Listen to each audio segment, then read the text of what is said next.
Hey everybody, this is Dr. William Clark, your host of the Dr. William Clark podcast. Glad to be with you for another episode. This is the podcast where we talk about all things nonprofit, fundraising, strategy, and leadership. And today we're going to be talking about a nonprofit resume. Why does it matter to have a resume for your organization? And why is it relevant? And I think this is a topic that should interest you, particularly if you are applying for grants. So this is going to be critical for you to understand as you start to pursue grants for your nonprofit organization. Now, before we jump into our show for today, this show is brought to you by the Nonprofit Fundraising Strategies Academy. This academy was created just for you. We created an affordable coaching environment and program so that you can advance your nonprofit forward and to start reaching your financial and fundraising goals. If you're looking for coaching, if you're looking for on-demand teaching, if you're looking for tools, templates, tricks, etc. to help you advance your nonprofit and to raise serious money, this coaching program is for you. If you want to be a part of this, simply go to nonprofitfundingstrategies.com. Again, that's nonprofitfundingstrategies.com. We have a seat waiting just for you. And with that being said, I want to talk about nonprofit resumes. Now, you would think that this is something that doesn't make any sense, right? That your nonprofit has a resume. But here's the truth. We teach 3 secrets within the Nonprofit Fundraising Strategies Academy. Secret number 1, strategy is the third fastest way to raise money. Secret number 3, the fastest way to raise money is relationships. However, the second fastest way to raise money and the second secret of the 3 is performance. Performance is the second fastest way to unlock serious money. I can't tell you how many times I have seen where our organization or our customers and our students have unlocked money just because they performed well, and that is a low-key underrated strategy to raising serious money. This ties into why we're talking about this topic today about nonprofit resumes, because your resume or your history of performance is an indication to a funder of what you will do, how you will perform when given the opportunity. And if your nonprofit organization is not in position to show its resume, then you're putting yourself at a significant disadvantage. Now, there are a couple of ways you can structure your resume and present your resume. The most relevant way most people will structure their resumes is to maintain kind of this performance stat sheet. And the performance stat sheet is nothing more than you talking about what the organization has accomplished over a defined period of time, whether it's the number of people you've served and successfully helped reach their next phase of life on an annual basis, where you keep track of the stats year over year over year. Most people show their resume through their annual report, and the annual report is released or should be released annually to stakeholders, to funders, to partners, etc., where you're showing year-over-year growth. In some cases, you not only may show year-over-year growth, you may show 5-year growth, 10-year growth, etc. And this type of growth becomes super essential to establishing the foundation of a performance that your organization has been able to achieve. The other thing you can do is talk about the ongoing revenue that you're collecting.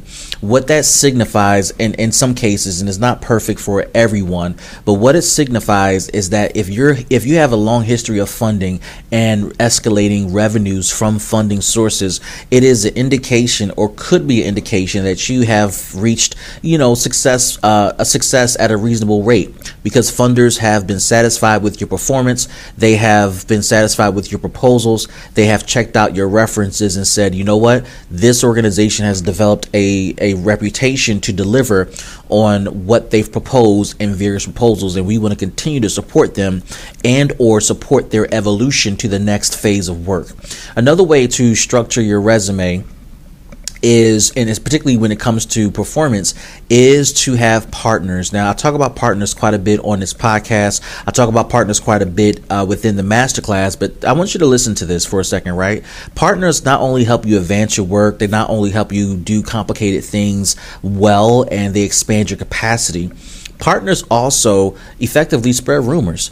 Good partners talk about you. Bad partners talk about you too. So either way, people are going to talk about you. So what you have to do, and what you have to put your organization in position to do, is to give your partners something good to talk about. People are going to share that this partnership is either healthy or not healthy. They may or may not go into detail, and quite frankly, I'm not sure it should matter to you whether they go into detail or not. But people trust the word of their friends. They trust the word of colleagues. They trust the word of people who are in the know, people who are in the space to deal with whatever, or they trust people who are in the space dealing with you, right? So if people know that you are in a long-term partnership with someone, whether by choice or by force, and trust me, it can happen. You can be in partnership by force. People are going to trust the word of that partner when they say this is a healthy relationship, this is not a healthy relationship.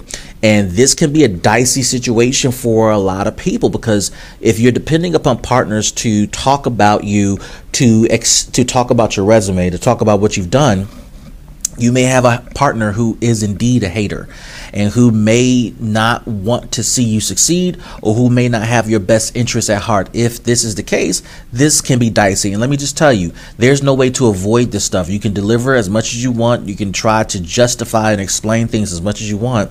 If you have a hater as a partner who's going to spread rumors, bad rumors about you, there's nothing much you can do about it except move forward. Because ultimately what will happen is that those rumors will be found out to be true or not. People will react to them. Trust me, they will react to them, but they will eventually realize if the rumors are true or not, because the rumors will eventually be substantiated by fact or debunked by fact. And the facts, again, comes down to, why is this organization still getting funding if they are as bad as you think they are, right? That becomes an issue.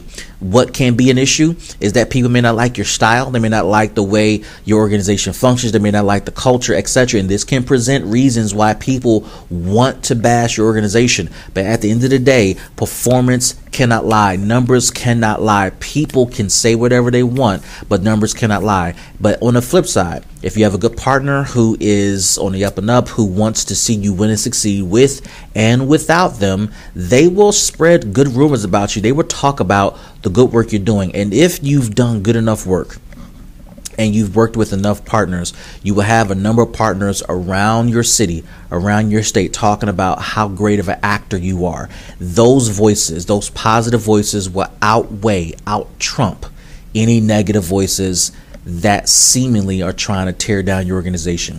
So keep that in mind.